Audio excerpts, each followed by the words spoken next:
The spring of 1881 brought more than just wildflowers to the Montana Territory.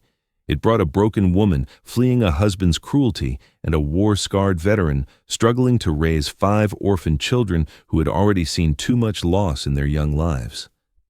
Captain Samuel Flint Harrison had returned from the Civil War with a bullet-shattered leg that would never fully heal and memories that haunted his dreams 16 years after Appomattox. At 43, he had traded his officer's uniform for frontier clothes and his military precision for the patient work of building a homestead from nothing in the wilderness outside Helena. But Flint's greatest challenge wasn't taming wildland or surviving Montana's brutal winters.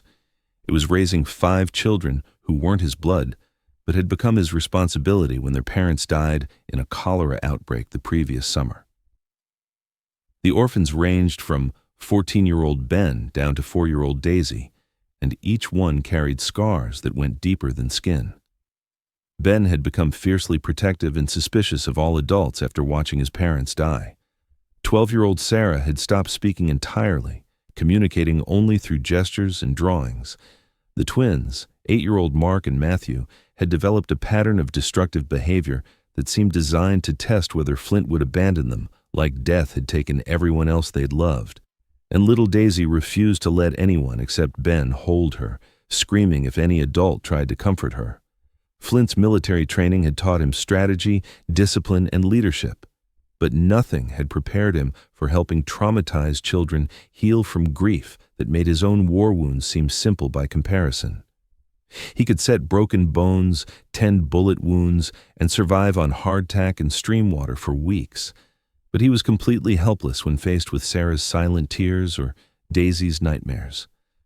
The children needed something he couldn't provide, the gentle understanding of someone who knew what it meant to survive when survival seemed impossible, the patient touch of healing hands, the quiet strength of a woman who understood that sometimes love meant simply sitting with pain until it transformed into something bearable. That's when fate brought Abigail Porter stumbling into their lives, though her arrival was nothing like the answer to prayers Flint might have hoped for. Flint first noticed the smoke rising from his neighbor's abandoned cabin on a cold April morning when he rode out to check his trap lines. The Hendricks place had been empty since the family moved back east after the cholera outbreak, and any sign of activity meant either squatters or trouble, possibly both. What he found was a young woman trying to start a fire with wet wood and failing hands that shook from cold and exhaustion. She was thin to the point of fragility, her brown hair hanging loose and tangled, her simple dress torn and inadequate for mountain weather. But what stopped Flint's heart was the way she looked up when she heard his horse approach, not with the defiance of a trespasser, but with the resigned fear of someone who expected the worst and had stopped hoping for kindness. "Please don't make me leave," she said quietly, her voice hoarse from crying. "I know I have no right to be here, but I can't go back. I'll work for shelter. I'll do anything. Just, please don't send me back to him." Flint dismounted slowly, his war-trained instincts recognizing the signs of someone who had been hunted and hurt. "Who are you running from?" Abigail's story came out in fragments over the next hour, each piece revealing a tragedy that made Flint's protective instincts burn with familiar rage. She had been married at 18 to Marcus Porter, a prosperous merchant in Denver who had seemed like salvation from a life of poverty and dependence. For 3 years, Abigail had endured Marcus's increasing violence and controlling behavior, but the breaking point had come when she suffered her 4th miscarriage. "He said I was cursed," Abigail explained, unconsciously wrapping her arms around her flat stomach. "Said God was punishing him for marrying a woman who couldn't fulfill her most basic purpose. The doctor said my body might never carry a child to term, that the damage from the earlier losses had made pregnancy unlikely. Marcus said I was worthless, that he'd wasted 3 years on damaged goods." Flint's hands clenched into fists as he listened, but he kept his voice calm and steady. "How long have you been traveling?" 2 weeks. I took what money I could find and bought passage on the first stage heading north. I've been walking since the stage stopped in Helena, sleeping in abandoned buildings and eating whatever I could forage. I thought maybe I could disappear into the wilderness, find some way to survive alone. And that's when everything changed forever. As Flint helped Abigail get a proper fire, started and shared his own food and water with her, he found himself studying her face with the same tactical assessment he'd once used to evaluate soldiers under his command. Despite her obvious exhaustion and fear, there was something in Abigail's brown eyes that reminded him of his best troops, the ones who had endured terrible battles and emerged with their essential humanity intact. "You said you'd work for shelter," Flint said carefully. "What kind of work can you do?" Abigail's laugh was bitter. "I can cook simple meals, mend clothes, tend garden vegetables. I can read and write, do basic arithmetic. I know some herbal remedies my grandmother taught me before she died. Not much use for a woman who can't provide children, but it's all I have to offer."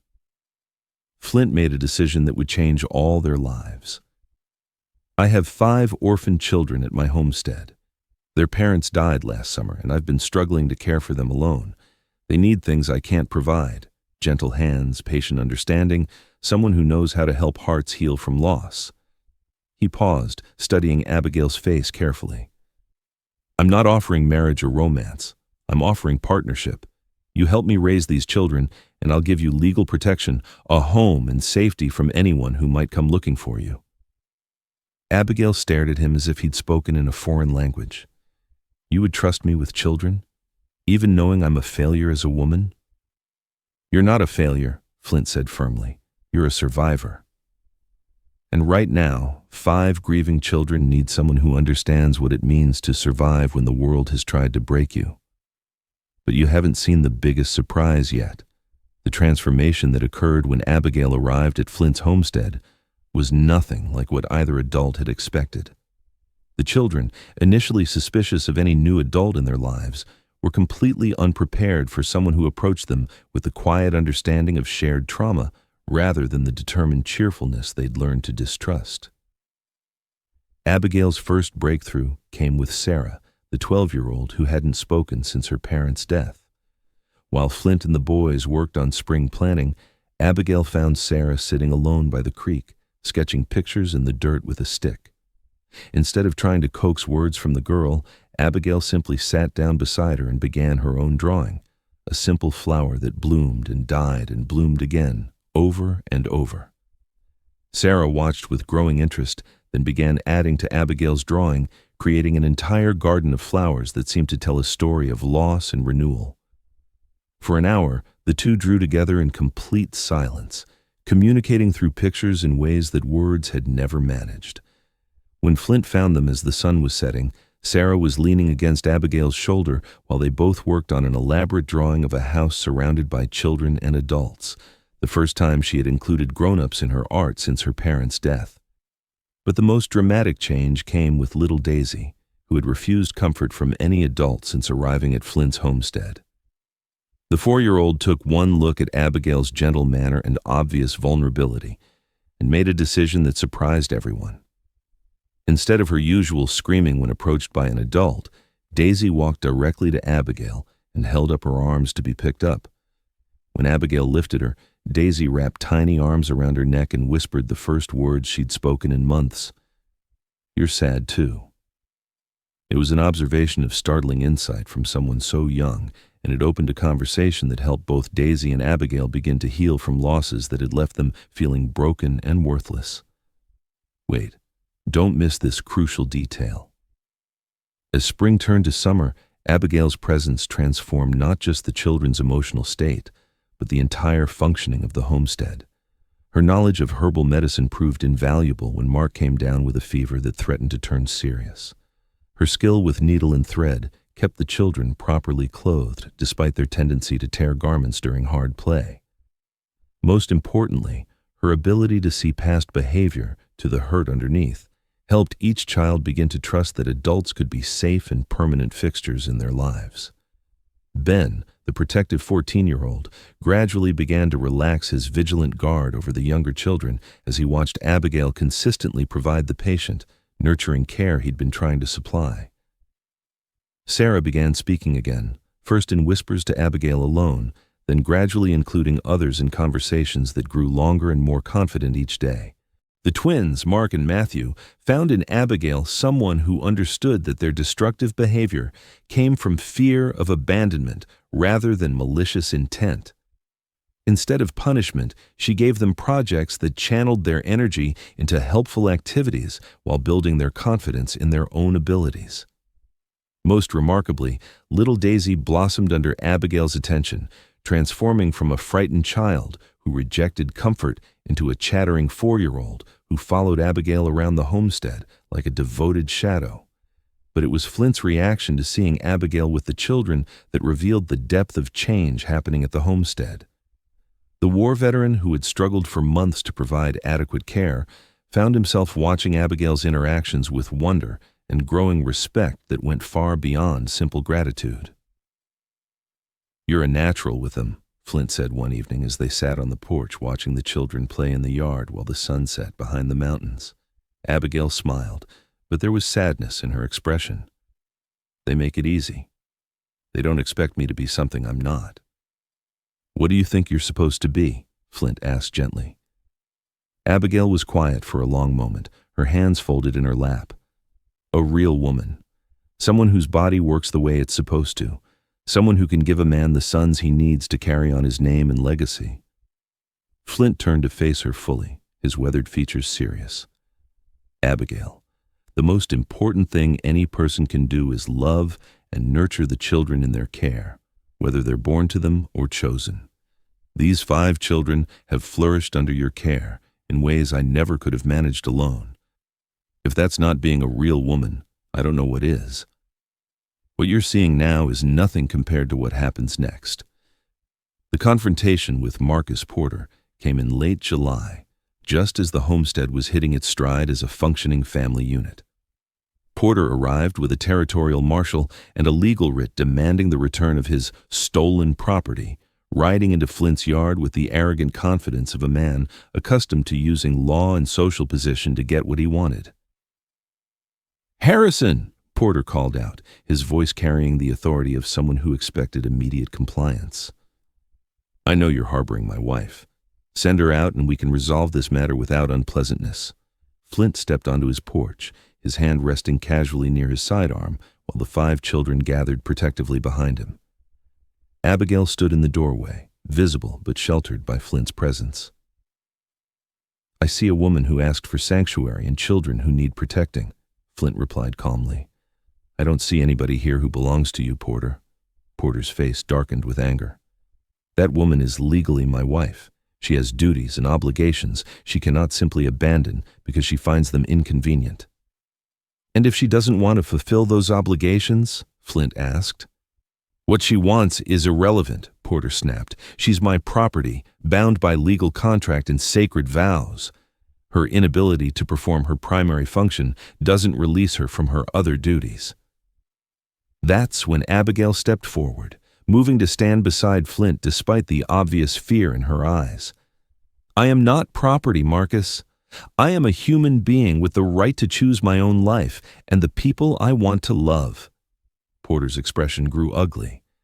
"You are a defective woman who has failed in your most basic purpose. The only reason I'm willing to take you back is because I invested considerable money in your upkeep. But if you continue this foolishness, I'll make sure you regret it for the rest of your worthless life."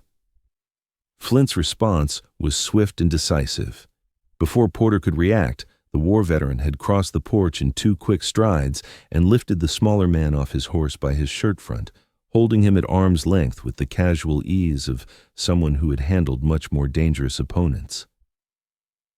"Now you listen to me very carefully," Flint said, his voice carrying the unmistakable authority of battlefield command. "That woman has found sanctuary in my house under my protection. These children love her and need her. She's not going anywhere she doesn't choose to go." The marshal shifted uncomfortably, clearly reluctant to get involved in a domestic dispute that had moved beyond simple law enforcement. "Harrison, I got to follow the legal writ." "Marshal," Flint interrupted without taking his eyes off Porter, "what you've got is a woman who chose to leave an abusive marriage and found refuge with a family that values her. 5 children who will testify that she's the best thing that ever happened to them, and me, ready to protect what's mine. As Flint set Porter back on his horse, with just enough force to make his point clear, 14-year-old Ben stepped forward with surprising maturity. "Mister," Ben said, addressing Porter directly, "Miss Abigail helped me and my brothers and sisters when we didn't have anybody. She makes us feel safe and teaches us things and never hurts us even when we're bad. If you take her away, you're stealing our mama." And that's when the most incredible transformation began.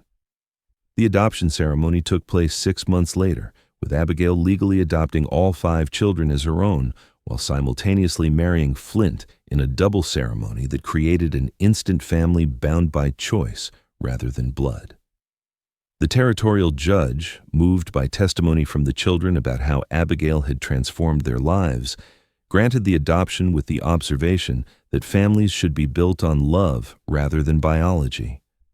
Ben served as best man, his protective instincts finally relaxed enough to trust that the adults in his life would keep their promises. Sarah wrote wedding vows for Abigail in her careful script, having regained not just her voice but her confidence in expressing complex emotions. The twins picked wildflowers for Abigail's bouquet, while little Daisy served as flower girl, scattering pine needles instead of rose petals as she walked ahead of her new mother. When the judge asked if Flint would take Abigail as his wife and the children as his legal heirs, the veteran's answer rang across the mountain valley with absolute conviction. "I take them all as my family, bound not by blood, but by choice, commitment, and love. I promise to honor their dreams, protect their futures, and stand beside them through whatever challenges life brings us." Abigail's vows were equally powerful, promising to love not just Flint, but the children who had taught her that motherhood was about nurturing spirits rather than producing heirs, about creating love rather than fulfilling biological functions. Years passed, and the Harrison homestead became known throughout Montana Territory as a place where broken families could be rebuilt and damaged souls could find healing. Abigail never did carry a pregnancy to term, but she and Flint raised not only their adopted children, but several other orphans who found their way to the mountain sanctuary. Ben grew up to become a territorial marshal himself, carrying his stepmother's compassion and his father's sense of justice into law enforcement throughout the region. Sarah became a teacher, using her hard-won understanding of trauma to help other children who had lost their voices find them again. The twins became successful ranchers who never forgot the importance of giving second chances to people society had written off.